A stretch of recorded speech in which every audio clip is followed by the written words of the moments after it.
Olá, eu sou o professor Jacobi Fernandes e eu gravei um vídeo muito especial para quem trabalha em escola de contas e escola de governo. É que a nova lei de licitações ofereceu uma ferramenta fantástica, que é a possibilidade do uso do sistema de registro de preços para a contratação direta sem licitação. Essa grande inovação já está disponível e, de acordo com os artigos 191 e 193 da Lei 14.133, a nova lei de licitações, no nosso entendimento, já pode ser aplicada. Acontece que depois que eu gravei esse vídeo, que você vai ver na sequência deste mesmo vídeo, graças ao trabalho da Agência 61, que unificou os dois vídeos, você vai descobrir uma polêmica que hoje existe. Na época da gravação do vídeo, semana passada, essa polêmica não existia ainda. Ocorre que a Advocacia Geral da União decidiu que essa lei, a nova lei de licitações, depende de algumas regulamentações. Ou seja, embora tenha sido declarado textualmente que a lei entra em vigor na data de sua publicação, a pretexto de que faltam alguns itens regulamentares, a norma não poderia ser aplicada. Então, isso aconteceu através de um parecer que não é vinculativo para os demais órgãos que não são federais, é o parecer número 00002/2021/CNMLC/CGU/AGU. É, portanto, uma manifestação da Câmara Nacional de Modelos de Licitações e Contratos Administrativos, que tem a sigla CNMLC, da Consultoria Geral da União, da Advocacia Geral da União, e foi adotada no NUP 00688.00716/2019-43. Eu vou destacar dois breves itens que estão nesse parecer, na ementa do parecer. Número 2. A divulgação dos contratos e dos editais no Portal Nacional de Contratações Públicas, PNCP, não pode ser substituída pelo Diário Oficial da União, sítio eletrônico do órgão ou outro meio de divulgação, sendo obrigatório, portanto, o PNCP. O que está escrito, portanto, que enquanto alguém não implantar o PNCP, a lei, embora diga que está em vigor, ela não está em vigor. E é claro que com a mesma ênfase, né, no inciso 9 está colocado o seguinte: para o uso do SRP é necessária sua regulamentação, seja em geral, seja quando resultante de contratação direta. Nós, data máxima vênia, não concordamos com a Advocacia Geral da União. Por quê? Porque não é possível que a lei se declare autoaplicável e a falta de regulamentação do PNCP não possa ser suprida por outros meios de divulgação, que estão previstos na própria lei. Não deixamos de reconhecer a grande valia que terá ao desenvolvimento nacional a implantação do PNCP. O que nós não concordamos é que a lei não pode ser aplicada porque alguém não regulamentou ainda. E também o sistema de registro de preços. Ele pode ser regulamentado até no próprio edital, né? Uma das funções do edital é regulamentar. Mas nós não estamos sós. Algumas procuradorias de estados já estão se manifestando em sentido diametralmente oposto, ou seja, a lei é autoaplicável. E eu vou começar aqui enaltecendo a Procuradoria-Geral do Distrito Federal, que no parecer jurídico número 235 de 2021, PGDF, PGCONS, que é de consultoria, no processo 04000000529/2021-9, na lavra do eminente doutor Gabriel Abad Silveira, se manifestou exatamente pela possibilidade de aplicação da lei imediatamente, né? Baseada no parecer do doutor Wesley Bento. Então, esses dois procuradores declaram textualmente que a previsão de criação do Portal Nacional de Contratações Públicas não é óbice à aplicação da nova Lei de Licitações e Contratos Administrativos, sob pena de vulneração das disposições referentes à sua eficácia imediata e à possibilidade de opção por licitar ou contratar de acordo com a Lei 14.133, inclusive enquanto vigentes, concomitantemente com as demais leis. Então, nós temos aqui a ideia a decisão da Procuradoria do Distrito Federal.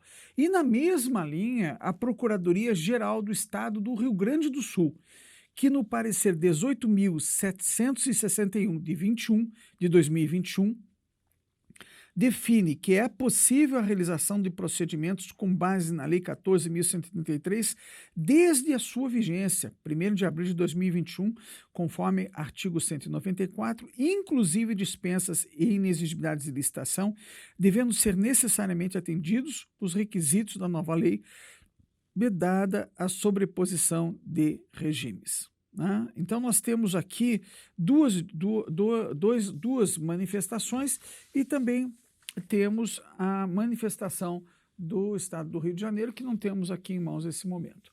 Você, então, vai ver a seguir o nosso vídeo que permite a utilização do registro de preços mediante mera regulamentação num edital ou regulamento próprio para fins de contratações por inexigibilidade de licitação. Nós procuramos condensar para você o nosso conhecimento, visando, inclusive, dar uma ferramenta importante às escolas de contas e às escolas de governo, que neste momento têm um papel relevantíssimo perante a nova Lei de Licitações e Contratos. Lembre-se, a missão mais nobre, tanto do controle das escolas de contas, portanto, quanto do próprio governo, é orientar e qualificar os seus gestores para que possam cumprir bem as normas da nova lei sem receio de serem punidos. Este vídeo é especialmente dedicado a você que trabalha em escola de governo ou escola de contas. Eu sou o professor Jacobi Fernandes e vou debater com você neste vídeo, trazer algumas ideias para você aprimorar os procedimentos das escolas de contas e das escolas de governo, no momento em que a nova Lei de Licitações prestigiou muito essas instituições. Outrora, essas instituições eram apenas um apêndice da administração pública colocado lá no organograma. Agora, na nova Lei de Licitações, lhes foi imposta uma grande missão, tanto na certificação do profissional, quanto ao cuidar da parte mais nobre da função do controle, que é a orientação. O controle não tem a parte mais nobre em punir. A parte mais nobre do controle é orientação. Então, eu, alguns anos atrás, até contestei publicamente o dirigente de um tribunal que falou que havia evoluído muito a sua gestão e apresentou para isso a quantidade de penalidades aplicadas, de multas aplicadas. Olha como cresceu a quantidade de multas aplicadas. Ora, punir não significa que você trabalhou bem a sua missão. E eu faço uma analogia muito simples em relação aos pais. Você é um bom pai se você pune muito? Certamente não é esse um conceito de ser um bom pai ou uma boa mãe. Né? O resultado está no produto. E pode ser que você nunca tenha dado uma palmada no seu filho, embora às vezes ele tenha merecido. Né? Às vezes, com diálogo, você trocou a palmada por uma boa conversa. E se ela for eficaz, você nunca vai ter que dar a palmada, certo? Pois muito bem, essa é a mesma visão em relação aos órgãos de controle e em relação agora à parte mais nobre, as escolas de contas. E as escolas de contas, tanto a de governo como as escolas de contas do Tribunal de Contas, elas passaram a ter um papel importante. Eu considero que a escola de contas é uma espécie da escola de governo. Ou seja, nós, quando falamos em escola de governo na Lei de Licitações, lá no artigo 8º da nova Lei de Licitações, a Lei 14.133, eu também estou falando da escola de contas, que também pode exercer a atribuição aqui prevista. Existe uma dificuldade um pouquinho delicada em relação ao fato do controlador está indo para a sala de aula. Essa dificuldade eu tive a vida toda. Né? E isso é importante que a gente saiba colocar um gizamento, um balizamento adequado. Por quê? Porque você vai estar orientando, mas você não é órgão de consultoria. Órgão de controle não é órgão de consultoria.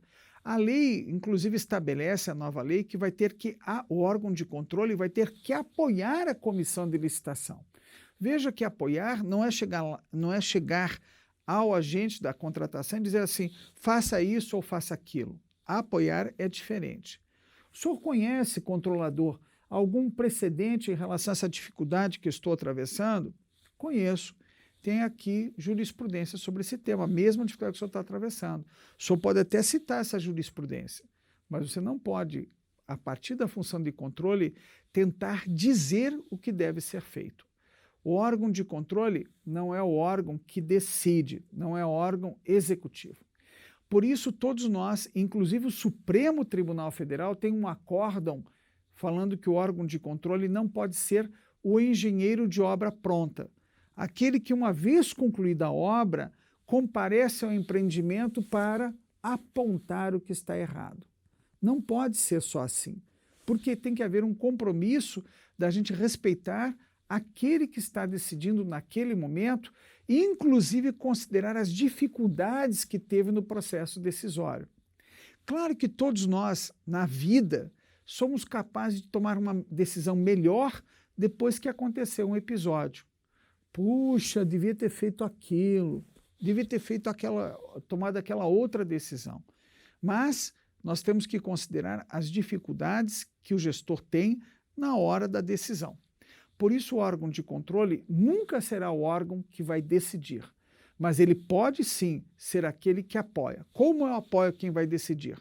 Olha, em situação semelhante, eu estou vendo que tem 3 ou 4 decisões aqui, inclusive completamente diferentes, né? Eu tinha um chefe que ficava muito bravo quando ele me consultava no órgão jurídico e dizia, puxa, tem horas que eu consulto você, se eu posso fazer uma coisa, você diz que tem 4 possibilidades de decisão. É mais ou menos assim, eu levo para você um abacaxi e você me devolve uma salada de frutas. E eu sempre explicava para ele, expliquei muitas vezes, um órgão jurídico é o que baliza a sua decisão. Eu não tomo a sua decisão é sua decisão. Eu escrevo lá embaixo, tem 3 possibilidades de decisão, salvo o melhor juízo. Salvo o melhor juízo, seu. É porque você ocupa na hierarquia um cargo maior do que eu, que ocupo no órgão jurídico. Então, a minha função é dizer quais são os caminhos que estão de acordo com a lei.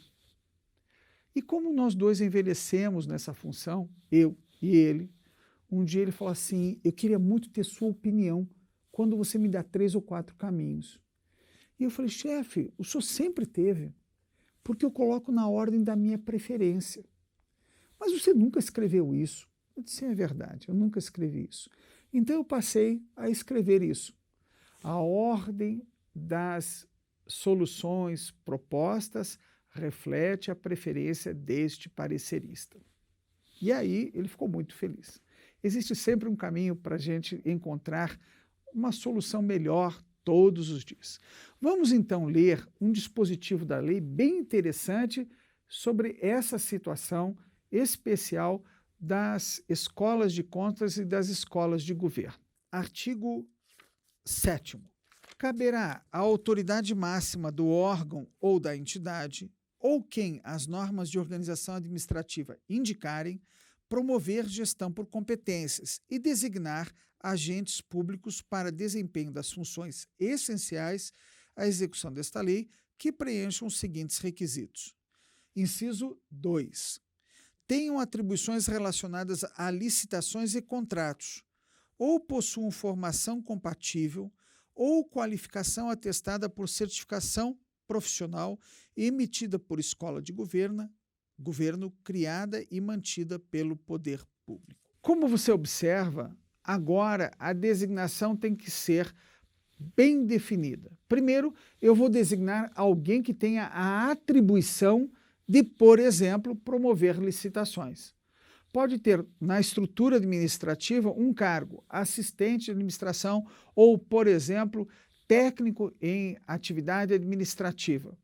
E ele ser responsável nas atribuições do cargo, fazer licitação, fiscalizar contratos. Então, está nas atribuições do cargo dele. Nessa situação, ele já nasceu qualificado quando entrou no serviço público após concurso. O concurso afere as competências exigidas para o cargo e, portanto, ele se qualificou antes de ingressar. A segunda situação é que ele integra órgão que tem as atribuições pertinentes a essa atividade. A terceira é que ele tem uma qualificação atestada por escola de governo. Eu posso submeter o servidor a uma escola de governo e ele fazer uma prova e estar qualificado para essa função. Então, o legislador tentou amarrar isso quando colocou no artigo 8º que ele é ocupante de cargo efetivo ou emprego permanente. E mais, no artigo 7º, inciso 2, definiu essa parte da exigência de qualificação específica. Portanto, as escolas de governo passaram a ter uma missão maior. Vamos, então, agora a um artigo específico da Escola de Contas. Artigo 173. Os tribunais de contas deverão, por meio de suas escolas de contas, promover eventos de capacitação para os servidores efetivos e empregados públicos designados para o desempenho das funções essenciais à execução desta lei, incluídos cursos presenciais e à distância, redes de aprendizagem, seminários e congressos sobre contratações públicas. Ocorre que há um grande problema por trás disso. Qual é? É que a seleção de um bom professor é difícil. O ideal é que você selecione um bom professor vendo ele dar aula. Por quê? Porque não adianta a titulação. Eu, inclusive, dirigi uma instituição de ensino que precisava muito de doutores. E nós tivemos 2 graves problemas com os doutores. A escola me proibia de demitir doutores. Um deles era gago. E eu chamei ele para conversar, falei, olha, nós precisamos muito de doutores, você cura a sua gagueira, eu não sou gago. Eu disse, o senhor não é gago? Não. Eu disse, mas eu fui na sala e vi o senhor gaguejando.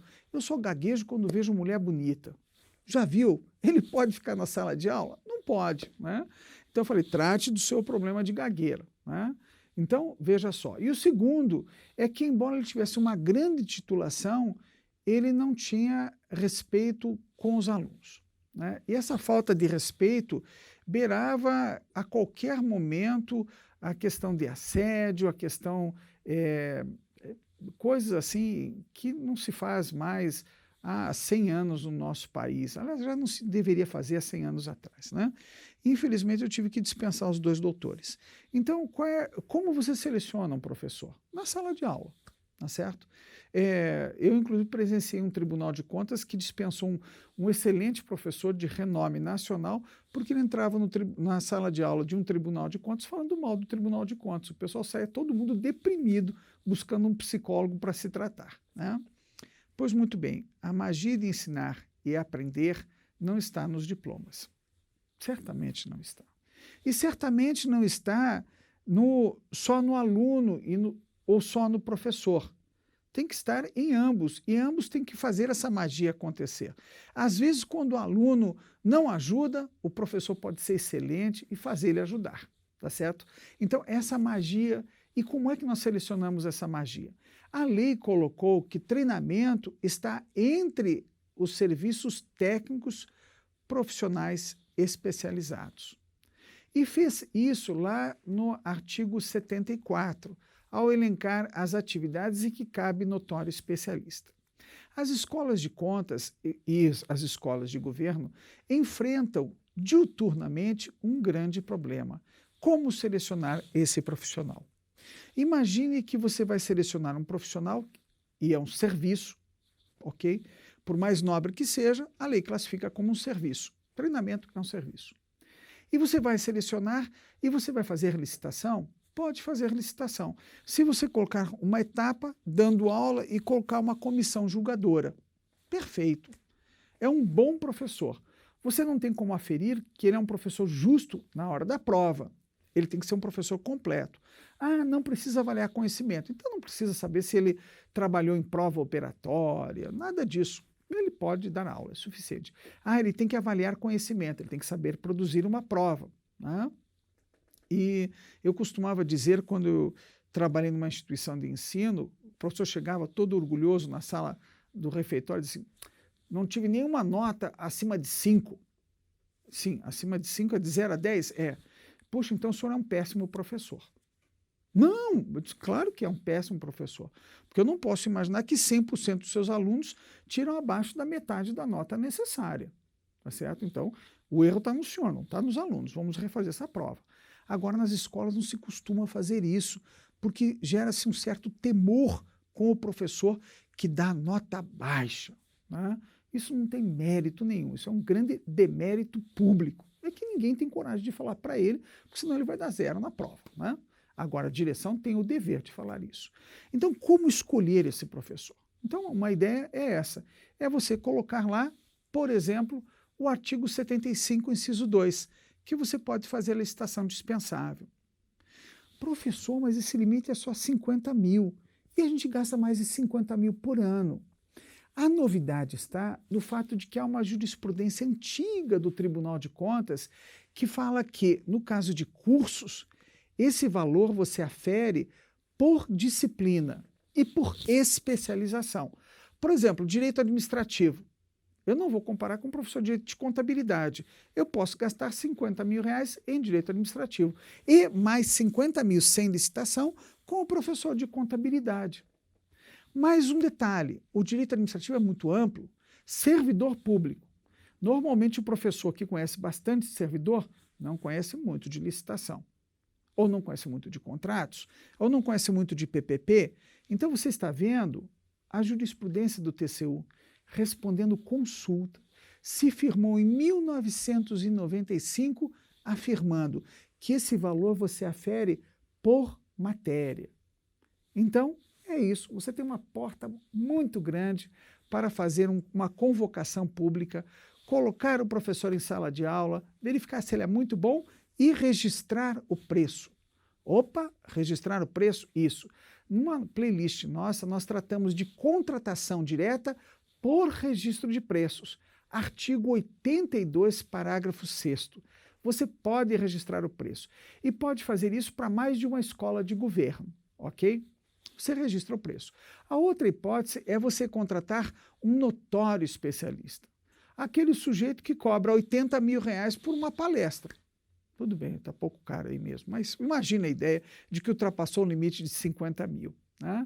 Você poderia contratar um notório especialista para registrar o preço dele.